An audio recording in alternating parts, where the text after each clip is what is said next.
Okay, so we're continuing Megilat Esther Perek Tet Pasuk Hey, and we are up to the day of the 13th of Adar. We said that the fear of the other nations was upon them, and they didn't come and fight Bnei Israel. So Bnei Israel now had the opportunity to defend themselves if they came to fight them.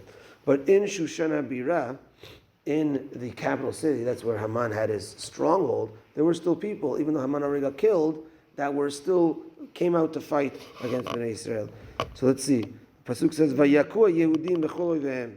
The Jews hit all of their enemies. Makat cherev vehereg ve'avdan. A hit of the sword, death, and destruction. Vayasu b'sonehem kirtzonam. And they did for those that hate them like their will. So let's see what this means. The Gaon of Vilna says that this wording of cherev, herek, ve'avdan is exactly what they wanted to do to us.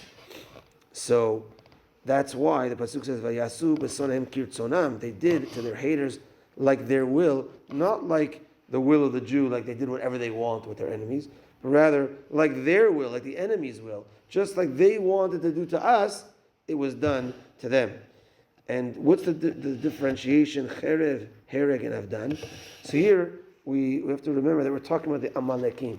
And Haman was an Amaleki, and his main constituents, the main people that were behind him, were from Amalek. And therefore we have a mitzvah to destroy and kill Amalek. And therefore it was as follows, says the Gaon of Vilna. It might be a little bit gory, but Makat Cherev was a Makkah of Cherev, a hit of the sword, not a death from the sword. So it was they would try to hit in a way where they wouldn't die, but they would suffer a lot. And then hereg, and then they would kill them. And then ve'avdan, and then they would destroy their bodies, so that was a kiyum of timched zecher Amalek, to get rid of Amalek, and at the same time, so that at a later point, when this subsides, the Goyim won't say, "Oh wow, look, this body is right here of our loved one, or he's buried here of our loved one," and they're always going to remember the negativity of the Jew. But if the body is totally gone, of course they'll remember that the loved one's not there, but there won't be something physical to point to because the body is gone. So that was what was done to the Amalekim. And the pasuk says, how many people was it? Ubeshushana bira hargu haYehudim ve'abed 500 ish. In Shushana Bira, the Jews killed and got rid of 500 men. And now we go into the 10 names of the children of Haman. Vet Parshandata, Vet Dalphon, Vet Aspata, Vet Porata, Vet Adalia, Vet Aridata, Vet Parmashta, Vet Arisai, Vet Aridai, Vet Vaizata. The 10 children, Aseret ben Haman, ben Hamedata, Tzorera Yehudim Haragu. The 10 children of Haman, the son of Hamedata, the pain and the one that caused suffering for the Jews, they got killed.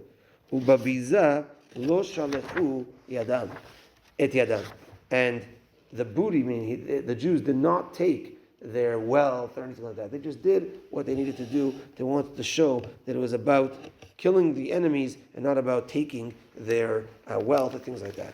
But she brings down from a midrash, what did these 10 children of Haman do? Okay, they were the children of Haman, but so maybe you could say, okay, they came out to fight after their father got killed. But he says it was more than that. The Midrash says that there was a point before the time of Achashverosh. Remember, Beit HaMikdash was destroyed, 70 years of Galut, the story of Purim, and that initiated the rebuilding of the Beit HaMikdash. But earlier, during the 70 years of Galut, there was one of the kings, one of the kings of Koresh. His name was Koresh. And Koresh, before Achashverosh, there was an opportunity for Jews to go back and to start building the Beit HaMikdash. And it was actually, it says, the 10 children of Haman were the ones that blocked it. They were the ones that blocked Jews going back, and they were the ones that blocked any type of rebuilding going on in Yerushalayim. So they were also part of the problem. The apple didn't fall far from the tree. Is that true that they used the Beit HaMikdash vessels to do their party? Yes. Yeah, and Achashverosh as well, he dressed up like the Kohen Gadol. Spoke about that earlier, to show that, like, I'm now your leader. Because his whole thing was, why did he make a party in the third year? It's back to right at the beginning of the Megillah. Why in the third year, not the first year, when you become a king? Why in the third year of his reign? Because according to him, 70 years were up already, and the 70 years are up already. Now the Jews are not going to go back to Yerushalayim. They're not going to build it. So he thought that's it. The Jews are done with. So now I'm your leader, and he wore the clothing of the Kohen Gadol. So there is a very long Gaon Vilna over here on this pasuk, but I only learned maybe a quarter of it, and the other 3/4 is very Kabbalistic.